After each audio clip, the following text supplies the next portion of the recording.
Bey. He is a nuclear engineer. He graduated from the University of Manchester, and he worked in nuclear power and petrochemical industries before joining the financial services sector. He has 25 years of experience of technical underwriting, large constructions, and complex operational plans with global reinsurer, Lloyd's Syndicate, and the British Nuclear Insurance Pool managed by Nuclear Risk Insurers in London. Thank you, Simon. Yeah, ready to. Can you hear me? And please interrupt him when you have questions, because he wants it I'd rather to have be a a conversation. than a dialogue. And the ones on the Zoom meeting can type their questions or just use raise hand button. Yeah. Thanks, Simon. Tricky thing. Or can you do it? Yeah. Alice. Yeah. Meanwhile, I'll just can use just. okay. Trip over a cable and Or I can move there. I don't know. That's okay. I think you wanted to talk about how we would insure a nuclear reactor, and I'll get to that. And I think you wanted to talk about why fusion and fission and the differences, and I'll try and do that. However, I studied here. I'm not going to tell you which year I graduated, because it was a long time ago. But just to give you, I don't know what insurance you buy now, whether you're contents insurance or motor insurance or home insurance, but nuclear insurance is segregated from other insurance. And it's really to do with the catastrophic nature of the exposure, which has got both off-site and an on-site radiological factor on it. So the severity is catastrophic. The frequency is very low, which is really good. But there's no actuarial data that actuaries obviously can use to do loss models for it. So there's no, for motor insurance, for home insurance, for life insurance, there's vast amounts of data available, which can be analysed to produce a model to assess what the potential loss in terms of a dollar or a pound amount would be. We don't have that in nuclear, and it's a small field. There's probably around 500 sites around the world. With nuclear insurance, we're a tiny fraction of the premium, but we have the ability to cause a really big loss. So that's really why it's segregated. Just to very briefly, the way insurance works is, if it's motor insurance, there'll be thousands and thousands of risks. There'll be different insurers will carry a lot of individual risks, and they will diversify that risk up into what are called reinsurers. So a reinsurer insures the insurer, and that's all about diversification of the exposure. And the greater a risk is diversified, the lower amount of capital you would need to hold as a regulated financial body to accept that risk. So it's all about increasing the diversification.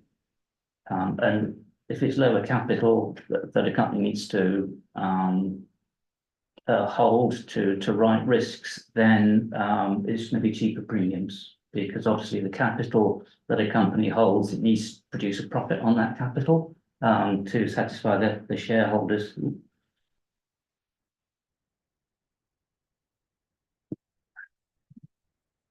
So the other way looking at it, and this really relates to nuclear, there could be a single or multiple exposure with billions of dollars exposed, and there could be one or several insurers, and they're all sharing that risk amongst different reinsurers.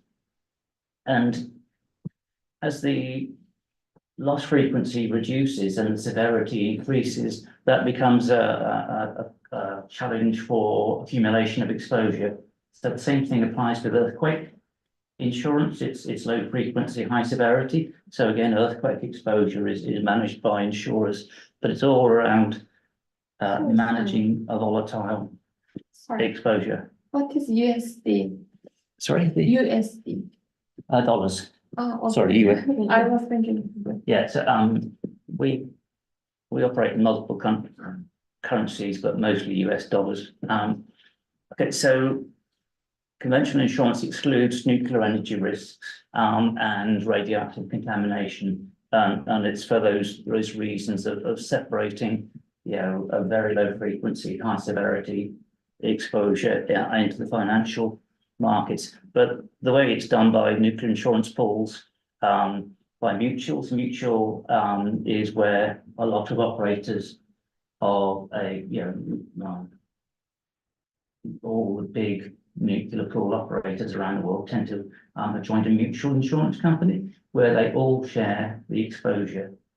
So it's not like, you know, it's basically sharing the risk amongst lots of different companies rather than sharing it amongst insurance companies. And as captive insurers, that's where EDF, you know, EDF, the UK operator and French operator, they have their own insurance company based in Dublin, which they use for taking on some insurance risk. And particularly for third-party liability, you can, as a licensed operator, put up an alternative financial security, bonds or something which the regulator would accept.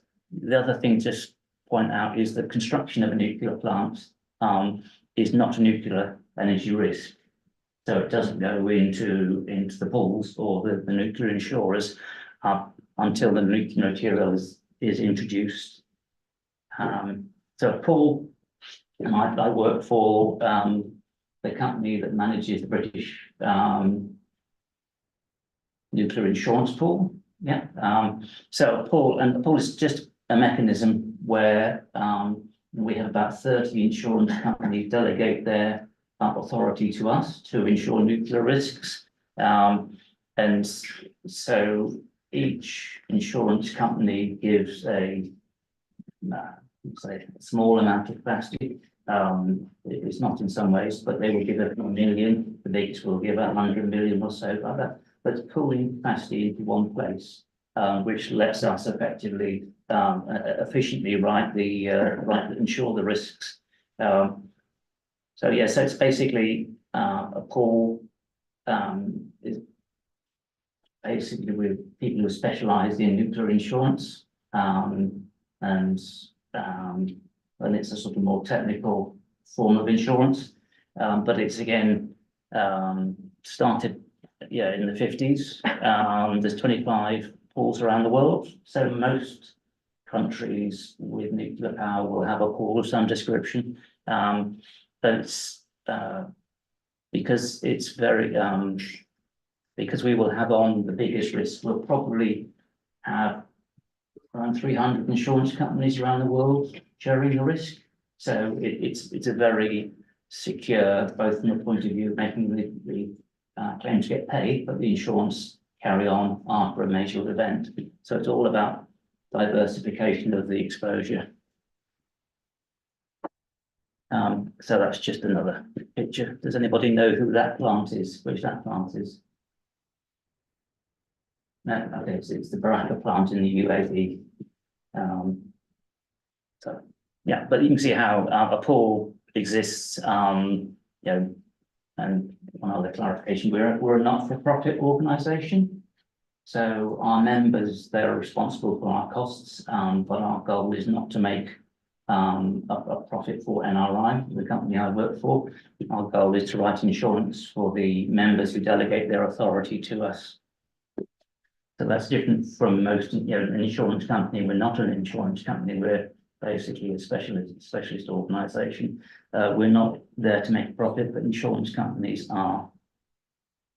And the coverage we offer is basically in line with traditional insurance. However, we add what we call the nuclear risk. So you could think of it as an uncontrolled nuclear reaction.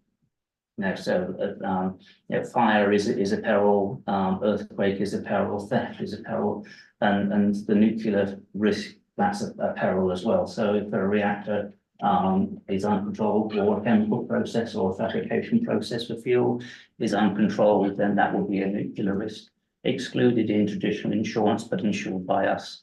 And the cost of decontaminating the plants and property will be covered by us as well. And obviously one important area is nuclear third-party liability. So we insure nuclear third-party liability. So I think what nearest nuclear plant to Manchester is, I don't know, but say Springfields, where the fuel fabrication plant is, if there was an incident there, a release of radioactive material from that, then people in the area could claim for damages, for the effect on their health, for the effect on their property, for environmental impairment, and that would all be covered by the nuclear third-party liability insurance, which we would offer to them. Also, nuclear materials in transit, we will insure them, and again, to be honest, it doesn't happen on transit liability, hardly ever. But if some used rods were taken from a plant to a reprocessing centre, then the transit of that nuclear material in transit, liability of an incident on that material in transit, we will cover, but also cover salvage. So if it dropped into the sea, we would pay a certain amount of money to try and recover it, and it could be sort of tens of millions of dollars we would insure for recovery. Sometimes if it's so deep in the sea, then we're not going to be able to physically get it back. But again, any liability arising from that transit, it's a legal liability in virtually every country. There's a specific nuclear. Sorry, can you share the screen with the people online? If that's okay, can you share the screen on there? Okay. Are there not people on the line? People are online and they Okay. can't see it, sorry. So, yeah, within the UK and within most countries, that there's a nuclear third-party liability law, and if you can't see, you can Google it on the line. It's in the UK, it's really complicated and long. But civil liability, obviously there's tort and civil liability in the UK. So if a car knocks you over, then they're liable to you, and that's through torts, through common law and statute law. But for nuclear liability, there's a separate law which deals just with the nuclear liability aspects of it, and that's generally the case in most countries around the world. So we would ensure that the legal liability, but also the costs of the insured, the licensed operator, and their legal expenses. The legal expenses and costs of the claimant will be covered in the claim, and it's basically for any civil nuclear risk. So we don't get involved, and generally the pools and don't get involved with anything that's not civil nuclear applications. Just to show you where we do and don't get involved. So basically, uranium mining and conversion of the ore into feedstock for enrichment. The nuclear insurers don't get involved with that. It's basically it's natural uranium. It's not enriched, so it doesn't fall within a definition of nuclear material. Yeah, and that's generally a common view around the world. So mining and conversion is not something that's insured in the nuclear industry, for the nuclear insurance industry, but as soon as it starts to be enriched, it then comes within, it's defined as nuclear material, and it comes into the nuclear insurance. So then we then do the, the enrichment fabrication, if we ever get a closed loop on fuel, then we would ensure the reprocessing, and if you use fuel production, but also fitting within what we do is radiopharmaceuticals, and that's quite an increasing amount. That there has been quite a global shortage of radiopharmaceuticals, and so there's quite a few reactors which are building in the ability to actually expose feedstock for radiopharmaceuticals to the neutron source there. We will ensure fusion, but also research reactors, decommissioning, waste storage, and anything it's involving nuclear material or decontamination. Some areas clients want some comfort liability insurance. They don't actually have a legal liability for nuclear exposure, but if they're providing equipment to a plant, they will want some nuclear liability insurance, even though they're not liable. And that's more about a comfort factor for them.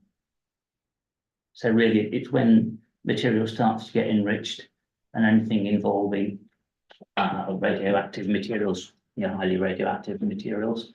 For instance, I put this in when I was talking in Poland. So I just show you, it is within Europe, all those countries apart from Poland have nuclear pools. They have operating nuclear facilities. Poland is probably the next European country they're looking at building Westinghouse gigawatt units, and they're putting in Hitachi EWRs as well.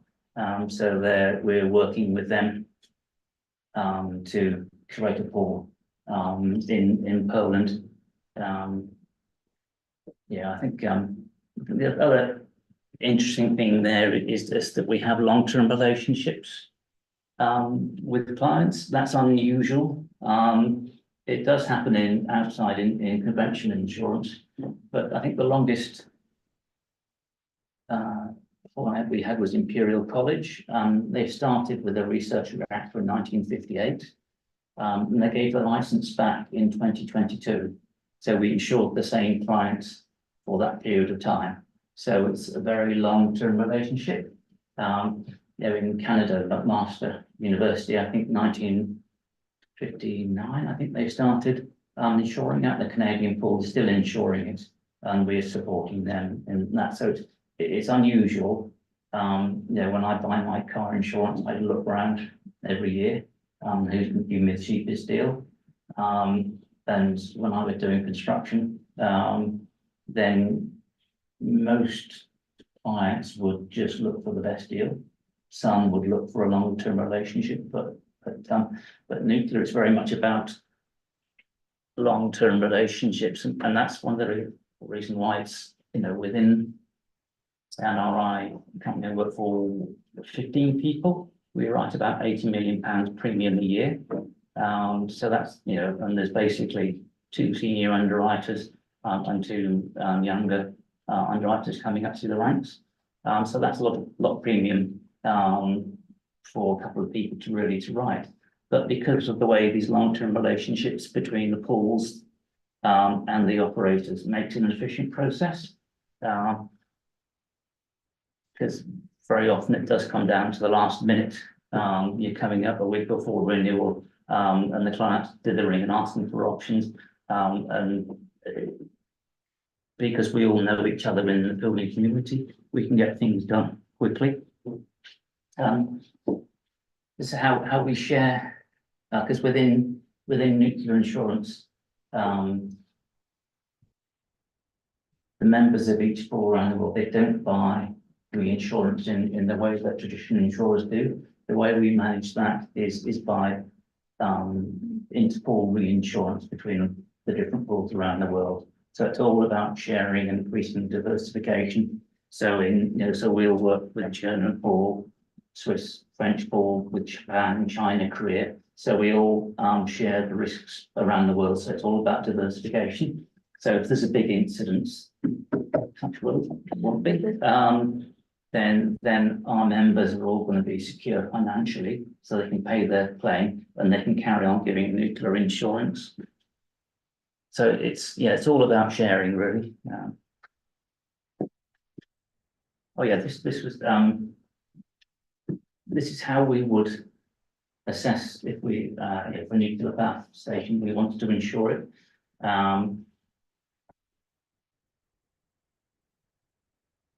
What gives us an advantage is because we've got these long-term relationships. We know the clients, we know the plants, we know the other pools, but one of the key parts in our process is this nuclear pool survey. So all tools have risk engineers, so they're specialists. There'll be nuclear engineers, most of them, but there'll be some fire engineers, machinery breakdown specialists, and they will be let's rewind slightly. Each of the pools will have their own teams of engineers, and they all work together. So the idea is to bring different international experience into each country. So it's all about sharing the knowledge around the world. So all the engineers in the pool community know each other. There is a bit of a shortage at the moment. So if anybody wants to get a job as a nuclear risk engineer, it helps if you've been a submariner. There's lots of submariners involved in that field. But so we, in our surveys, we'll have an international group of people. It'll probably take a week. There'll probably be 6 risk engineers involved, and they'll split up into different groups, different specialist fields. And so, so the surveys are providing us with a lot of information. The probabilistic safety analysis assessment, the safety case, that's all relevant. But again, all the plants that we're insuring are licensed, have been through a regulatory process. Both the design will be licensed by the relevant regulator in the country of its origin, but also the site will be licensed. So there is a lot of oversight, independent oversight, which gives us an advantage, because we know there's a lot more detailed focus goes in from the regulatory bodies than they will spend weeks on doing surveys, but also the design approval process, the site licensing process will takes years to do that. It's very, very detailed focus. An important thing is the culture, because we deal around the world. So if you're dealing with Japan, Germany, US, China, they're all different cultures. So that's a very important fact, both in the way that we work with the different pools, now how the engineers all work together, but also with the relationship with the clients, seeing how different regulators work. So that's, there's, I'm not going to name any names, but some of the regulators are less focused than others. But then there's a lot of international cooperation amongst the regulators as well. And after Fukushima, there was a huge amount of international regulatory support, as well as the IAEA, helping the Japanese deal with that and develop it and improve the safety there. A loss experience is important in how we assess a risk, but fortunately, we do get losses, but they're generally not on nuclear property, so not on the reactor pressure vessel. We do get losses, but then on the power plant, the transformers blow up on a very regular basis on power plants. I think we get a chance to see one being made. Like really, years ago I saw one, but it's remarkably, somebody with a little hammer tapping. It's a really labour intensive, people skills on that. So transformers blow up, steam turbine generators, big pumps, cooling water pumps, all those sorts of things go wrong. We do get losses. We had a PWR plant which was shut down for an outage, and unfortunately, you're familiar with pressurizers. Maybe not. Within the PWR, you have a piece of equipment called pressurizer, which combination of heaters and sprays, which are basically managing the pressure within the reactor pressure vessel. So you've got these very large electrically powered heaters in this vessel. And unfortunately, they switched the heaters on before they put the water in the pressurizer. So that was a bit of a disaster. Now, okay, it was quite a sizable loss. It was 50-60 million euro loss, but they developed the technical ability to remotely, because these heaters melted within the pressurized pressure vessel, so they had to then develop techniques to remove any splatter, any material. Then they had to, of course, get new heaters putting in there, because they keep some spares, but they don't keep enough. But again, so we do get nuclear losses, but most of our losses come from fires, machinery breakdown, that sort of thing. We did get some cracking on penetrations to the reactor pressure vessel, and there are techniques which you can remotely fix it. So I'd say we do get losses, but not that many, fortunately. The management approach is a key thing we look at, and then I talked about regulatory raising, but also we get external data. This WANO, the World Association of Nuclear Operators. That's sort of like an international organisation which most of the operators are members of, and people get seconded to WANO. They've got 4 locations around the world, and they do a lot of very intensive surveys, much more intensive than we do. And okay, they don't share their results with us because we're commercial insurers, and they're an operator organisation.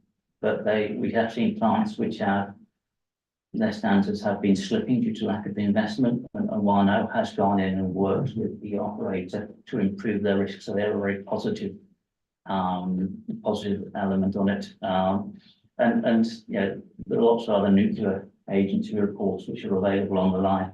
And our risk engineers do a lot of digging on the internet. So and the scope of what we look at, you can see that 5 different areas there. You can count that. And we have sort of common guidelines amongst the pool's risk engineers about the areas that we look at. And there'll be a major survey probably every 3 years, and then intervening years, then there'll be a domestic survey. So domestic engineers will do a lower level survey. Because the challenge comes slightly for a new plant, and the Baraka plant in the UAE that's the latest new nuclear country. So there's no history of surveys for us to work with, and they're not. They don't have the experienced nuclear industry there. This is the first nuclear plant. So we spent a lot more time, I think I've got a slide on it somewhere, a lot more time working with them before we could insure them, and just put down the timing of our surveys on that. And we spent probably about 6 years developing a nuclear pool in the UAE. Insurance is slightly different in the UAE. Unfortunately, myself and my colleagues, we have worked in the UAE quite a lot in conventional insurance, so we're familiar with how they operate. But the first time that nuclear insurance would be needed on a new power plant was when fuel was delivered to site. Yeah, as nuclear material, then will be a nuclear liability policy will be required, and what we, and it was probably, I think we were probably about 18 months before the fuel arrived in the UAE. We were there doing surveys, just getting to understand the culture and see that they're operating to the highest standards. Now, they had a lot of influence from the US, but also a lot of influence from Europe as well. So that, you know, they had the advantage of plenty of money. So they just enticed people, you know, good skilled people to move. You know, a lot of people went from South Africa, from the UK, EDF, quite a lot of skilled operators. So there were good people there to set up the systems. But we would look to do a liability survey sort of 9-12 months before the fuel arrives. And then the first time that we would get involved with property cover for the plant would be when fuel is loaded into the reactor. So we would want to be there 6 to 9 months before they do that, because there's a different focus, obviously, on the property. For the liability, it's very much about how they've got the systems, the controls, the processes, and the culture to stop a release off-site. And for the property, it's they're looking after their property. Are they prepared? Do they know what they have to do to maintain it? They would look a lot on how the operators are being trained, and you would expect a plant like that. I think they've got 4 simulators, at least 4 simulators there. So the operators have to be licensed, and so they go through a very, and this it takes years to train an operator. With a very intensive training program, very carefully tested and licensed before they can start the plant. So we will be looking in our surveys to make sure that all that's been done. Yeah, and okay, there's the regulator in the UAE, the regulator was doing the same thing. The IAEA also gets involved. So everybody is, I would say they're trying to help, because there's a bit of a view that if there's a loss at one nuclear plant, everybody around the world suffers. Yeah, so, and this is why it's different.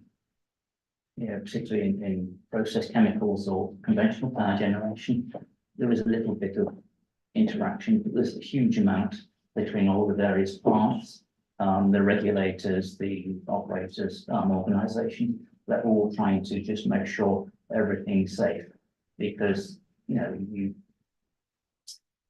prior to Fukushima, there was a bit of an uptake, potential growth in nuclear power development. But that was just killed by Fukushima. Yeah, and it's taken years to rebuild. So that's why there's a sort of mutual support more than in other industries. Yeah, so that's how we would underwrite a new plant. I think when it ends, okay, you look in China now, they are churning out reactors. Korea is and they have a really long program of nuclear power development there, and so they have got existing nuclear insurance community. They've got a culture in their industry, so that's not a bit easier to deal with, because we know, you know, our engineers have been out to the Chinese plants, Chinese engineers have been to our plants.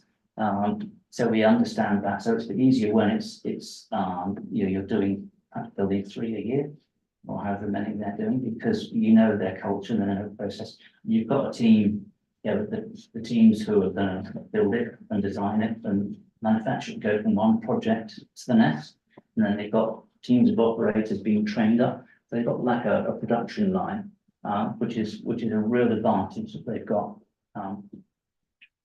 So what was I going to say here? Oh yeah, I'm just saying that as well within the nuclear industry, there's quite a lot of working together. So we work with the UK government, what they call it, Department of Energy Security and Net Zero. These people base, and they report something It's this, well, I say it's the same people, it's not always the same people. So we, with DESNES, we have contact with regulators as well. And obviously, we're working with the insurance market because we're a little specialist company, we're not an insurance company. So we're all sort of basically supporting each other, and particularly now with the growth, not just in the UK, but globally, of decarbonising energy. There's going to be there's a lot more happening in nuclear. Nuclear is going to be one part of it. We need solar, we need wind, and if anybody says battery storage is an energy source, I'll be very disappointed. We do need battery storage, but it's not an energy source. So there's, and you're familiar with Great British Nuclear? Yeah.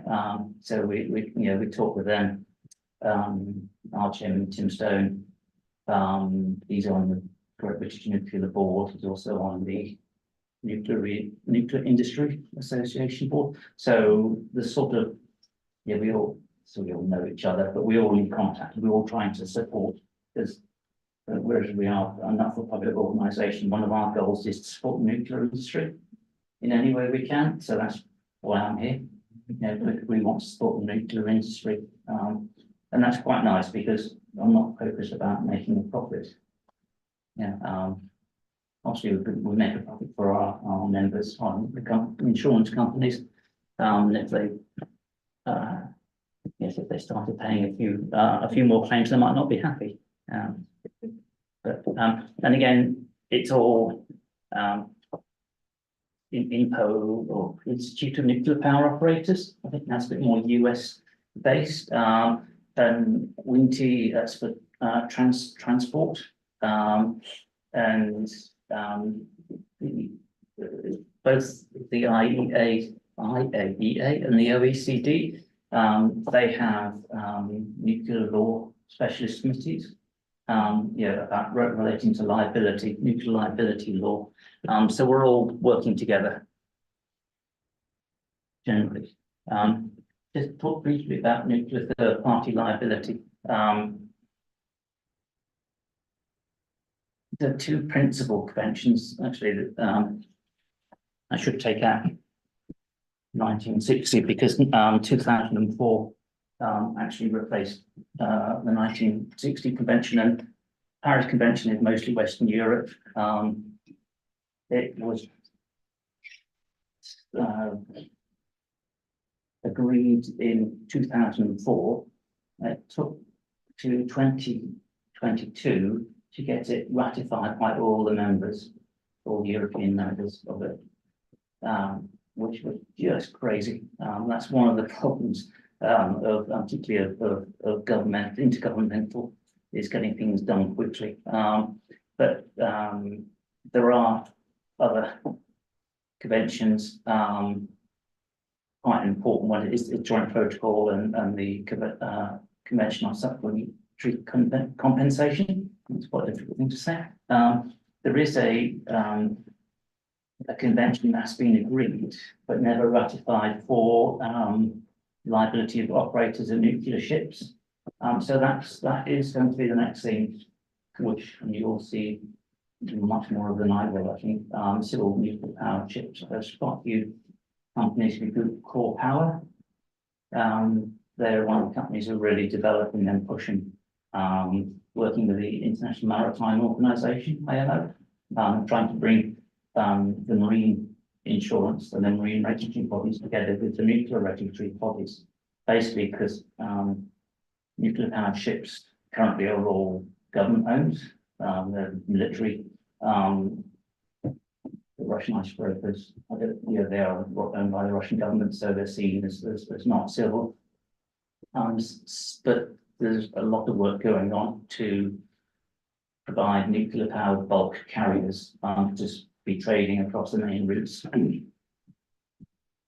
But then there's a bit to do on the liability law there. Okay, what do I say there? Oh yeah, so the Paris Convention, it's basically Western Europe, Vienna, most of the rest of the world. There are there are quite a few countries which have ratified, signed up to the conventions, but they don't have nuclear plants. Yeah, so it's, I think, just it's being involved with the convention. If you develop your own nuclear third-party liability law, then you'd be part of that community from a point of sharing of the risks. A lot of the liability convention are all about having a sort of consistent way of dealing with nuclear liability, and to some extent sharing and increasing the amount of insurance compensation that's available. There's some countries not party to the conventions, but they, I don't know about Pakistan, Bangladesh, or Iran, but all the other countries have nuclear third-party liability law, which meets the principles of nuclear third-party liability law. So we can insure them because there's a law which reflects the convention principles in place in the country. So we need to have a law that we can, we know what we're insuring, because we said earlier that we just insure the legal liability. And the principles of the liability, well, probably the sure they're all key, but the channeling of liability to the operator. So the licensed operator is always responsible, he's always liable, even if it's somebody else's fault. So it's just to stop finger pointing. Because particularly if there's a big claim, a lot, people who get rich from big claims are lawyers. But also it's a what we call an absolute or strict liability, so there's no need for negligence. In civil law here, somebody has to be negligent before you know, so if somebody runs you over in your car, they would be negligent, but they would, if you were claiming, you'd have to show that they were negligent. That's the nature of civil liability in this country. But in nuclear, there's no need for the claimant to show that there's negligence involved. There has to be a minimum amount of financial security, i.e. insurance, which the operator has to provide. There's also a limit to the liability that the operator has to accept. Okay, there are some countries where it's unlimited, but beyond those liabilities, the government, where the plant is and who's licensed it, they are responsible for it. So within the UK, what we've currently got 900 million euros, it's going to go up to 1.2 billion euros that the licensed operators have to have financial security, i.e. insurance for. But beyond that, then the government is responsible for it. And the potential for, when we analyse or try to analyse the risks of the nuclear release and the consequence of them, which is not an easy thing to do. But I think at the, what we call a large release, so a probability 10 to the -4, 10 to the -5 or beyond per reactor year. The potential consequence of that is well over €1 billion. So if there was a huge release, that happens once every 100,000 years or whatever, then the government is going to be responsible for that.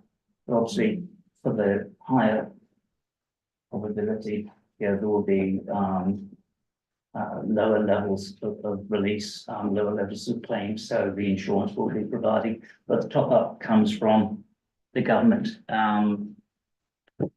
The liability is limited in time, so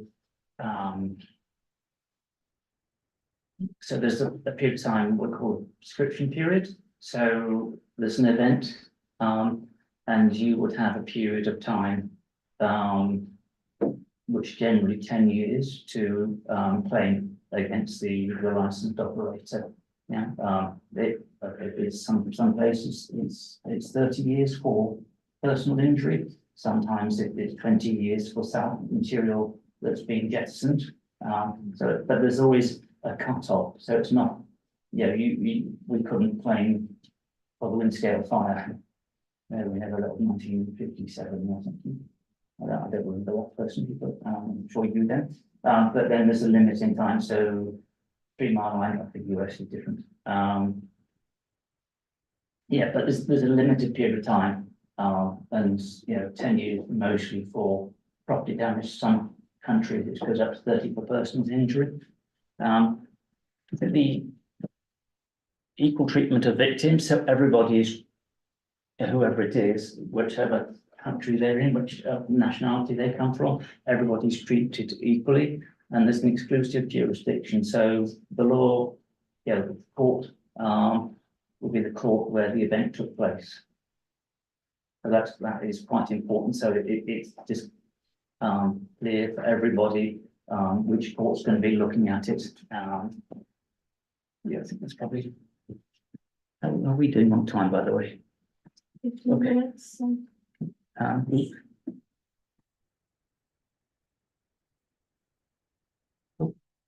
Okay.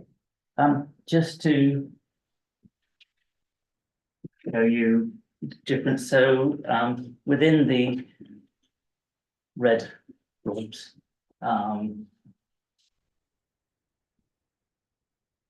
yeah, that's a nuclear plant.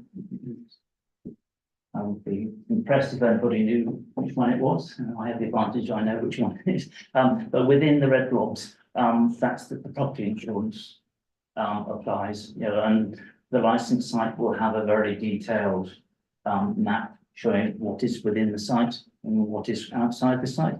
But off-site, then the third-party liability applies, and they would have to have their liability insurance. It will get more complicated because and actually every country is different. But if there was a off-site release, then the workers would be considered third-party liability claimants. So, you know, they could then claim against the liability insurance and they claim against the operator for personal injury or property damage if there's an off-site release, but not if there isn't an off-site release. Now, don't ask me why, because I don't know. But then, yeah, certainly within the UK, there is like a workers' compensation scheme. So if there was not an off-site release, there was an on-site release and a worker was contaminated, then there is a scheme that all the licensed operators work together to provide compensation for that. And the advantage of that is it has, because it's not a legal liability, it's an agreed process. There's a lower requirement of proof that the claimant has to make. You know, within, you know, to claim any legal liability, you would, as the claimant, have to prove, you know, that you'd had personal injury. The fact that there was a release would be pretty clear. But within the workers' compensation scheme here in the UK, that is the lower level. So to save costs and arguments and time, because nobody wins out from that, and that's been running for a long time. I don't know when it started. I think in the late 80s. But all the major operators here subscribe to it.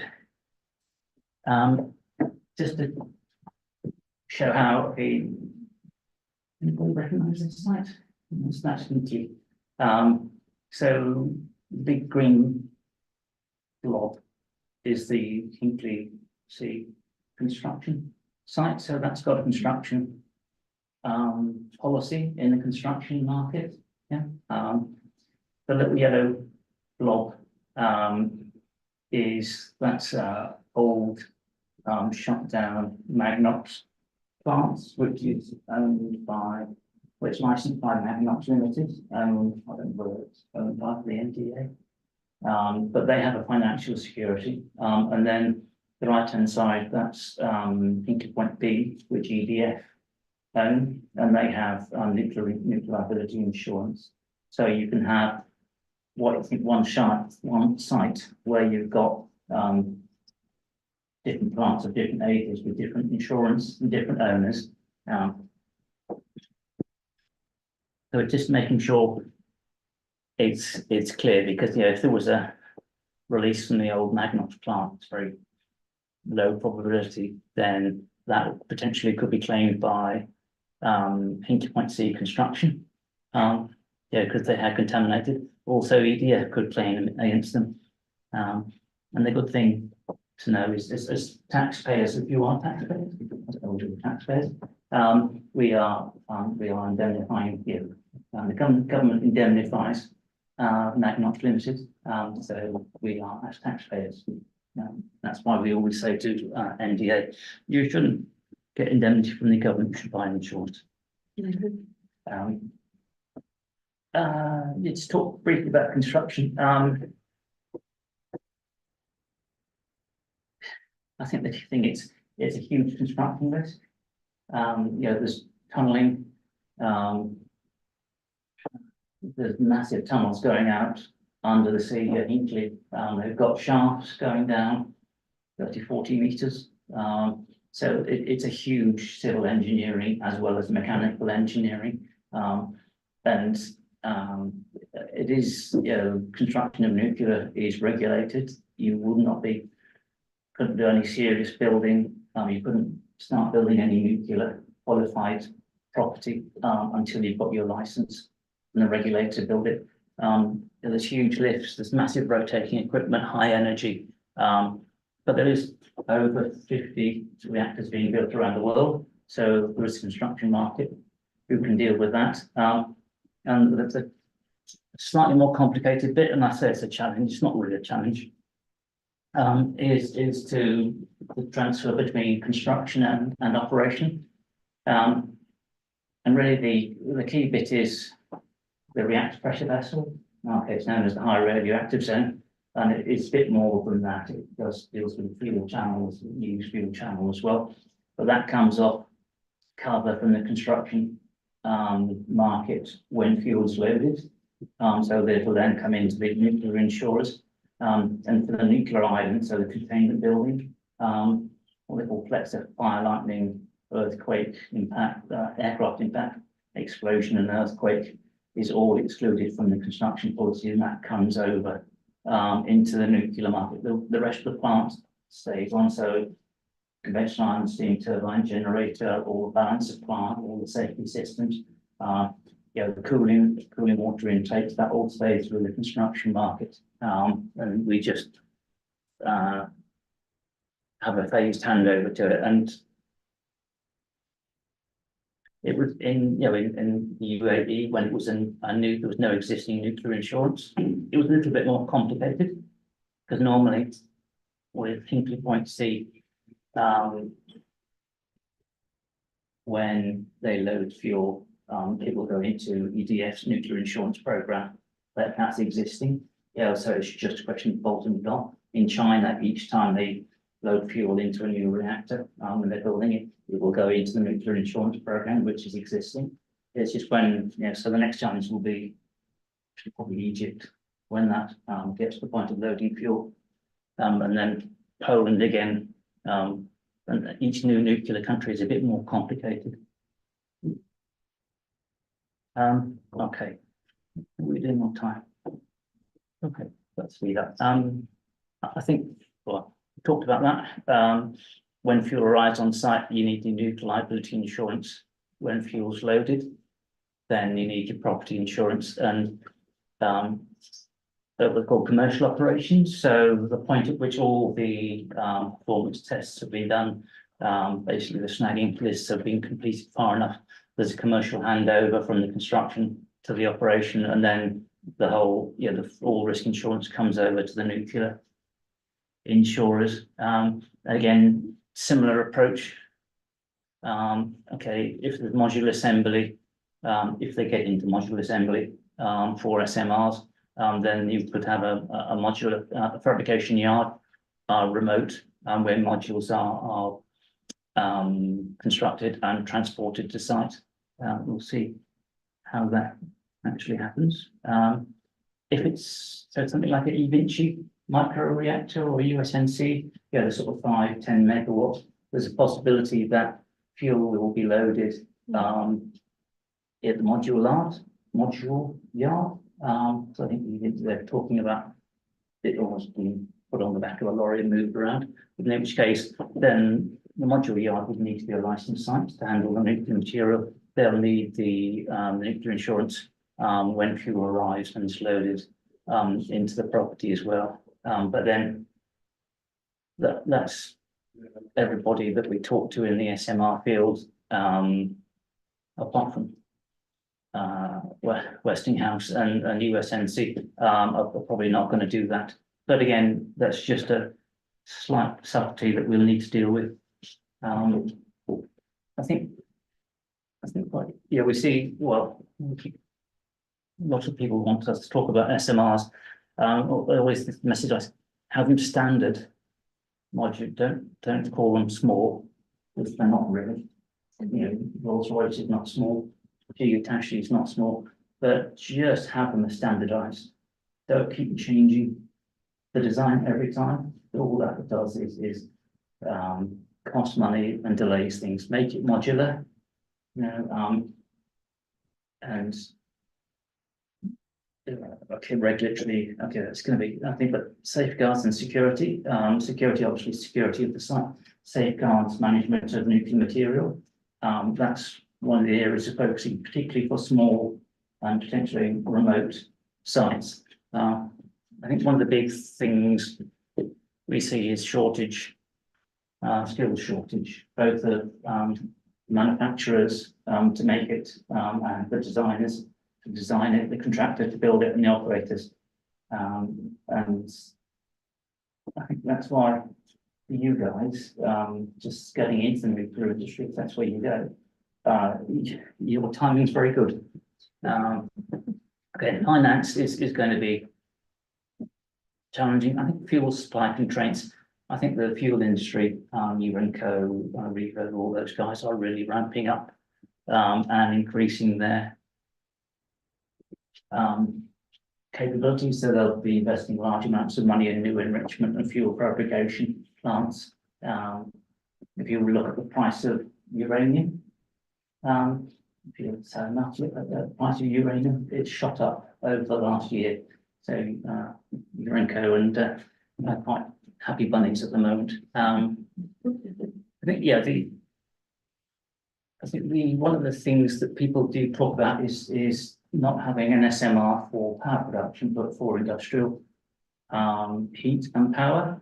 And again, we don't see that as a particular challenge. I think what would our worry would be protecting the nuclear plant from the industrial plants. Now, industrial plants blow up much more often than nuclear plants don't. So that will be, I know some people would be talking to in the industry saying, oh, we've got to protect our plant from the nuclear plant. And I don't think that's the focus. But again, examples of industrial plants supplying heat and power exist. So it's not a new thing. And again, it's modularization, it's not a new thing. I think one of the things is there's about over 70 different reactor ideas being developed. If you go onto the IAEA website, they've got a bit where they list all of them, and we think, well, if it doesn't get through to reality, then we will be surprised. So a lot of them are not going to happen. But I think what we've been doing just to make sure is within the insurance industry, we can deal with all potential things. And I think it can, because within, you know, particularly in London where I work, there's a lot of different insurance companies doing different classes of business, and they're all sitting in a filing cabinet. So we just, if we want a cargo underwriter or we want a marine underwriter, they're all there, and we can just pull them out, and we are used to working together. Yeah. So we've done the Hitachi trains. They were built in Japan, then disassembled, transported over to the UK. Yeah, so we did an assembly insurance for it, and we did the transport for it, we did the reassembly here, did the political violence, terrorism cover. We also did putting into use, so that was all done with different classes of, different underwriters from different backgrounds, all working together, and that's how I think we'll be able to support. And you think Colbert Hall, when that started up, that was, okay, it was producing power for the grid, it was really producing heat, process heat for Sellafield wind scale. It was also producing power for wind scale. And when it shut down, they had to build a new Hillside power combined heat and power plant to provide the steam for the plant. So it exists already. There's a small SMR sitting on a barge off the north coast of Russia, supplying steam, heat and electricity to a remote mine and the community where everybody live. So it's an off-grid, so it's a floating SMR, but they exist. There's nothing particularly new here. Well, who knows? Okay. I think I talked about off-grid, and I think safeguarding. That's going to be one thing, and security considerations. We do get quite a lot of people in the Baltic states. They're very enthusiastic. They will be building new nuclear within Philippines, Indonesia, Vietnam, Thailand. They're all looking at developing. So we get a lot of people asking us, how much is it going to cost? And they don't know where it is, what technology it is, but they still want to know what insurance is going to cost. But the thing is get engaged with them. And I think on SMRs, the cost of them, if you look at the likely cost of the geotachio in Canada, that's not going to be economic in the first instance. They're going to be building 4, and possibly the costs have to come down. Because the first one, so you need somebody to develop the first one, to go through that learning experience, and then if you standardize it, don't change it, then it'll get quicker and cheaper. And I think that's going to be an important aspect. Right. I think I've done. Yeah, 2 minutes over. Yeah, I've rambled through quite a lot of that.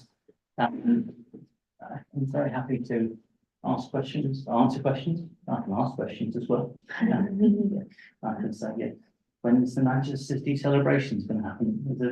I don't know if anybody follows football here. I don't follow football here. But no, Yeah, so you very briefly mentioned fusion earlier. Oh, yes, sorry. I didn't talk about that. Yes. Yeah. Does it look like the kind of the fusion industry will end up following the same model, or do you think it will adopt? That's a really interesting question. There's UKAEA, the people there, and there's NES as well. We're working with them because there's been a bit of a somebody who's a nuclear specialist, not in the UK, has thrown a pebble saying, oh, fusion is the same as fission, and it's all nuclear and has to be handled in the same way. Our view is that it's not. It is different.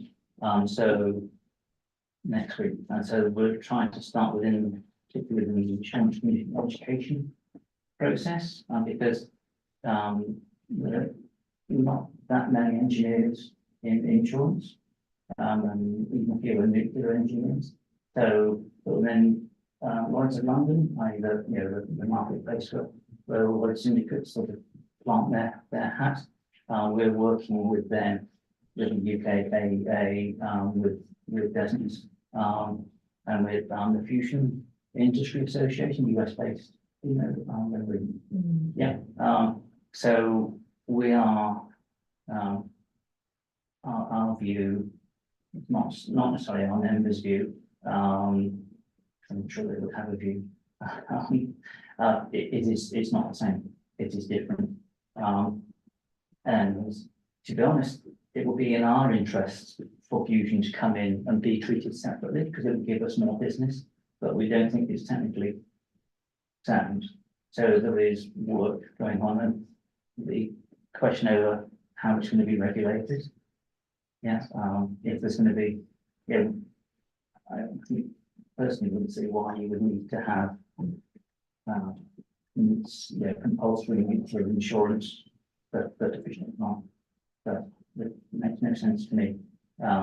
So I think it's a question of education, yeah, within a lot of industry, not particularly within the insurance industry. I think all my working life, fusion is, well, it was 30 years away, but it's definitely closer. I was saying earlier, I was at the Commonwealth Fusion site a few weeks ago, and the spark, and yeah, it's a lot of work that other, EDR and all these other companies. And, okay, I do a bit more in the US than it's in France. I'm not really involved with that. But it is moving forward. I think Spark is going to be creating plan in 26, I think you were saying. But of course, that's the first stage, and the next stage is Spark. And they seem to be confident that they'll get the funding through for it. But we don't, and this is it's much personal view, and I think an NRI view is that we don't see fusion the same as fission. It shouldn't be dealt with the same way. If you look at the exposure, okay, there is a risk of, you can get a pretty serious loss if you quench magnets on it, but you're not going to get the liability release on it. Within particularly an operating nuclear plant, you've got a continuous production and consumption of highly volatile radioactive material, which could potentially release. A fusion plant is really difficult to start, and it's really difficult, and it's really easy to stop, whereas fission, but so it's an education process. I'm probably preaching to the converted here, but then I think that you probably understand more about it than I do, because what little I learned a long time ago. Yeah. But no, I think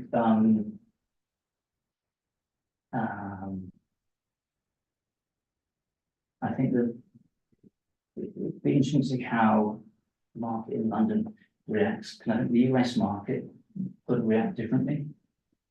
Yeah, which would be good. But then we'll continue to work with the UK AEA, and there's anybody else, and the Fusion Industry Association, and some of the insurance brokers, Marsh, big insurance broker.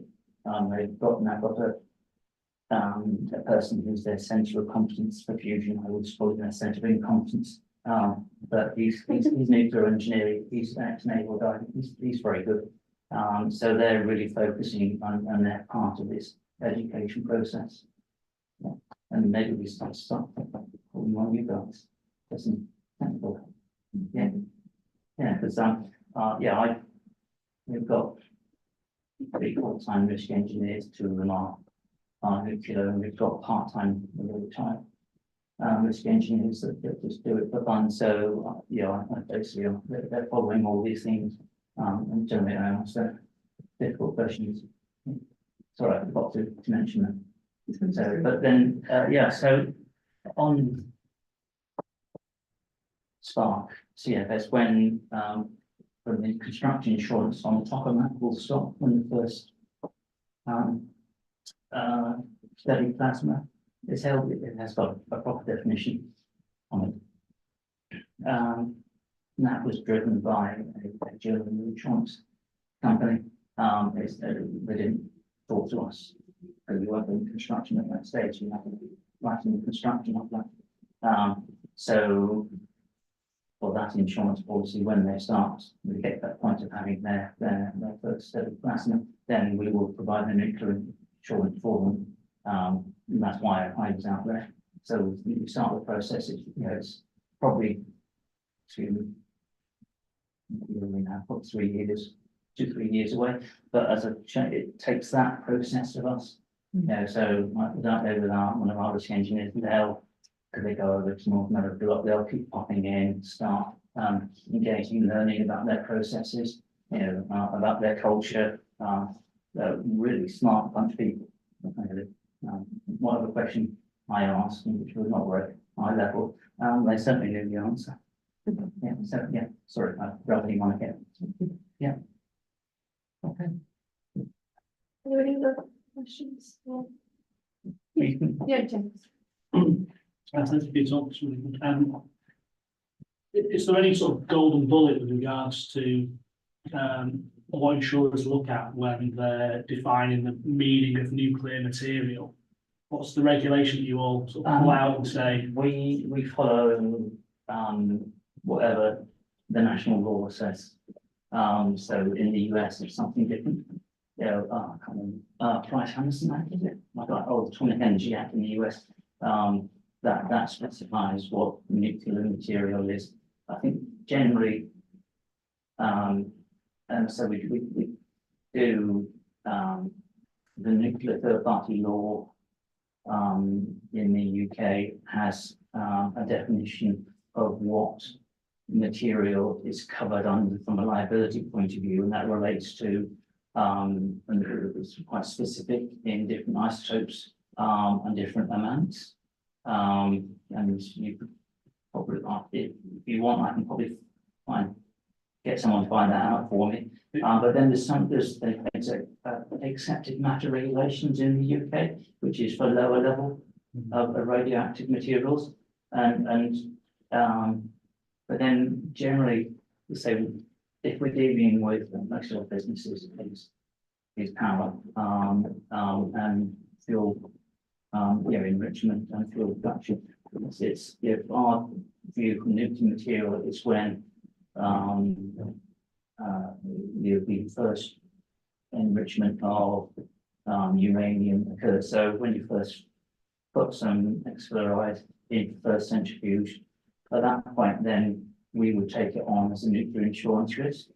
Yeah, and the convention insurance would do that. So we don't have a silver bullet. We don't create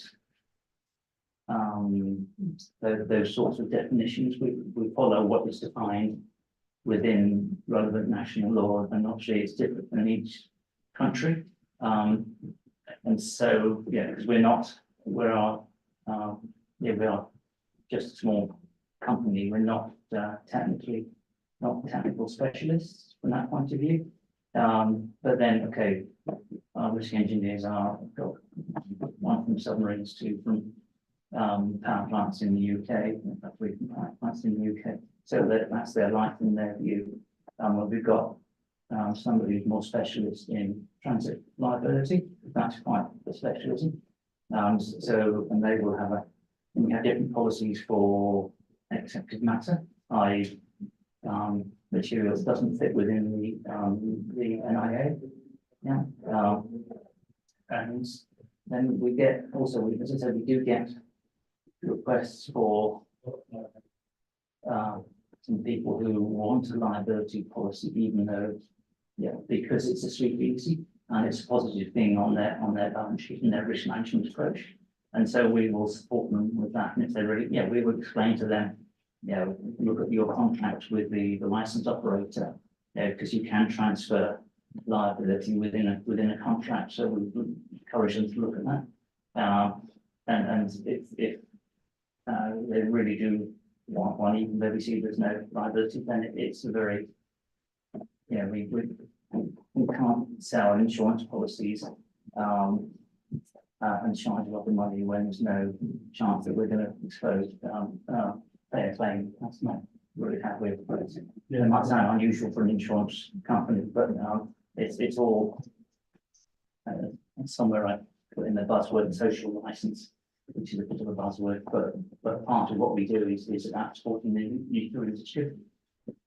You can see why they end up doing that, getting insurance for comfort reasons. And dig into it's definitions. protecting your balance sheet, and I've had other clients in the past who,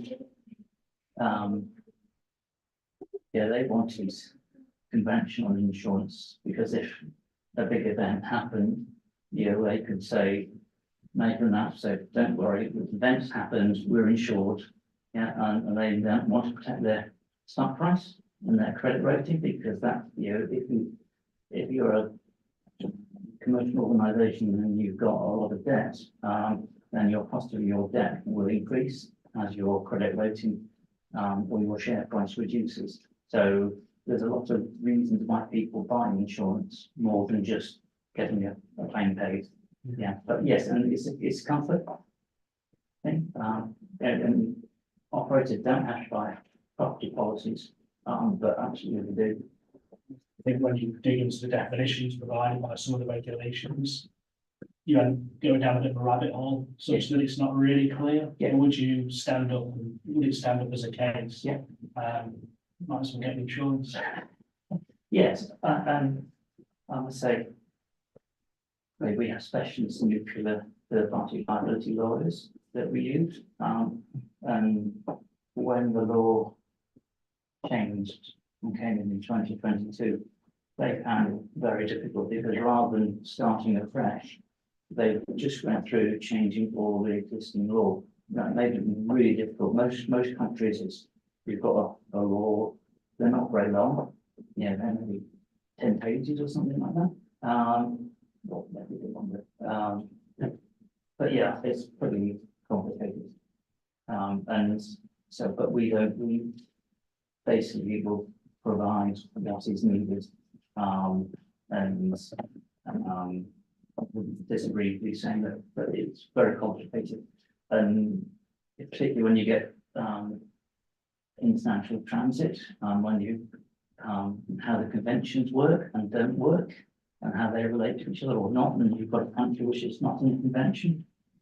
It's what the law is, and if you know, even within Europe, if you've got transit liability going through France, then to Belgium, then to Germany, and you've got different limits of liability required, and within Germany, it has to come through a German insurance company, you know, despite EU regulations. So it's very complicated. We have grown up to deal with that and go on there. But, yeah, There are any other quick questions? Yes, we have time. and like I said, in the future, we don't know how to get hold of us. And Tim, I blame Tim Stone Yeah. for me being here, as No. he's very good at dropping people in. But we're happy to answer questions. That, you know, if it's getting over 100, then we might wonder about it. But again, if you want to get one of our risk engineers to come and talk about the engineering, talk about some things and stuff like that, be happy to do that. Thank you very much. Thank you very much, everyone, okay. for joining today. Everybody's awake. There's quite warm here.